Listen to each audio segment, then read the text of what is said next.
बुर्का पहनकर पहुंचा प्रेमिका के घर, 5वीं मंजिल से फेंककर की हत्या। उत्तर पूर्वी दिल्ली के अशोकनगर इलाके में एक दिल दहला देने वाली वारदात सामने आई है। यहाँ एक युवक ने बुर्का पहनकर अपनी प्रेमिका के घर की छत पर पहुंचकर उसे 5वीं मंजिल से नीचे फेंक दिया। इस मामले में युवती गंभीर रूप से घायल हो गई। बाद में अस्पताल में इलाज के दौरान उसकी मौत हो गई। इस जघन्य वारदात से इलाके में सनसनी फैल गई है। जानकारी के अनुसार आरोपी युवक तौफीक अपनी पहचान छिपाने के लिए बुर्का पहनकर प्रेमिका के घर की छत पर पहुंचा था। जब युवती उससे मिलने आई तो दोनों के बीच किसी बात को लेकर कहासुनी हुई। इसके बाद आरोपी ने अचानक युवती को पकड़कर 5वीं मंजिल से नीचे सड़क पर फेंक दिया और बुर्के में ही वहां से फरार हो गया। घटना ये हुई है, कल लड़की सुबह उठी है, फिर ऐसी हुई है, फिर ऊपर गई है बाल्टी लेके कपड़ों की, कह रही मम्मी कपड़े धोऊंगी, फिर कह रही मम्मी मोटर चला दो, पानी नहीं आ रहा। मैंने कोई नहीं, अभी चला गया होगा, फिर मैं बाद में चला दूंगी पानी। फिर उसके बाद उसकी आवाज नहीं आई। फिर जब मैं बाहर हल्ला मच रहा था गली में कि पकड़ो पकड़ो पकड़ो, मार गया, उसे घेर दिया, तब मैं बाहर को आई तो ये बराबर वाले कह रहे थे कि ऊपर जाओ, तुम यूं क्यों खड़े हो, ऊपर जाओ। उसे घेर गए, मार गए। मैंने ये देखा था जब वो कह रहे उतर के भागा, यहाँ से उतर के भागा है, तब मैंने उसकी थोड़ी सी झलक देखी थी। काले कपड़े पहन के थे, इधर को भागा था गली में। उसे पकड़ने की भी कोशिश करी 2 जनों ने, तो उनको धक्का मार गया।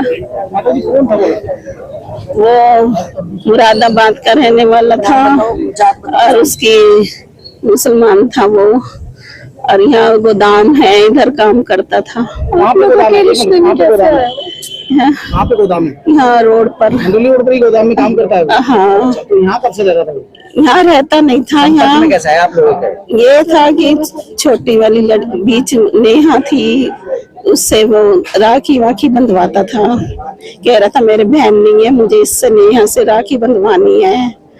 तो मैंने कहा ठीक है, मैंने कहा अगर तू राखी बनवाना चाहता है तो बनवा, लेकिन भाई बहन की तरह रहना है। हमारे इस रिश्ते को बहुत पवित्र मानते हैं। कभी तेरे आगे चल के कोई नेक इरादे गलत हो, गंदे हो, अब उसके आगे चल के नहीं वो गंदे हो गए। उसने अपने परिवार का जिक्र किया था आपसे? परिवार उसने परिवार में बताता था, कहता था मेरी बहनें नहीं है। कह रहा था, तो फिर बाद में पता चला कि भी उसकी बहनें भी हैं।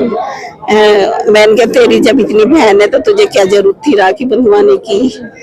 तो अब हमारी लड़की जब उस टाइम नादान थी थोड़ी, अब थोड़ी समझदार हो रही थी, ऑफिस वगैरह जाती थी, तो अब उससे जब उसे अच्छे बुरे का पता चल गया कि भी ये बच्चा क्या है, बुरा क्या है, तो वो उससे पीछा छुड़वा रही थी कि भी मेरे से मुझे बात नहीं करनी। लेकिन वो कहता था मेरे से बात क्यों नहीं कर रही, परेशान करता था। ये बात नेहा ने आपको बताई है? नेहा ने बताई थी कि मम्मी मेरे ऑफिस में भी फोन करता है, बताता है। वहाँ की मैडम ने भी बोला था कि भाई तुम फोन क्यों करते हो, मेरे पास फोन मत करा करो, मैं ऑफिस नहीं जाती।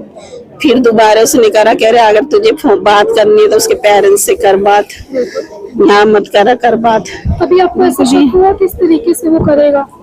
कभी नहीं हुआ मुझे, कभी नहीं हुआ। कभी मैंने सोचा नहीं था कि कभी ये इस तरीके से वारदात करेगा मेरी लड़की के साथ। कितने सालों से वो राखी बनवाई थी? राखी तो उसने बनवाई थी, मतलब कई बार बनवाई है। हाँ, आना जाना था उसका? हाँ। जी बताइए, किराए पे रह के गया वो इस मकान में? नहीं रह के गया। नहीं। टॉप स्टोरी ब्यूरो के लिए दिल्ली से रवि डालमिया की रिपोर्ट।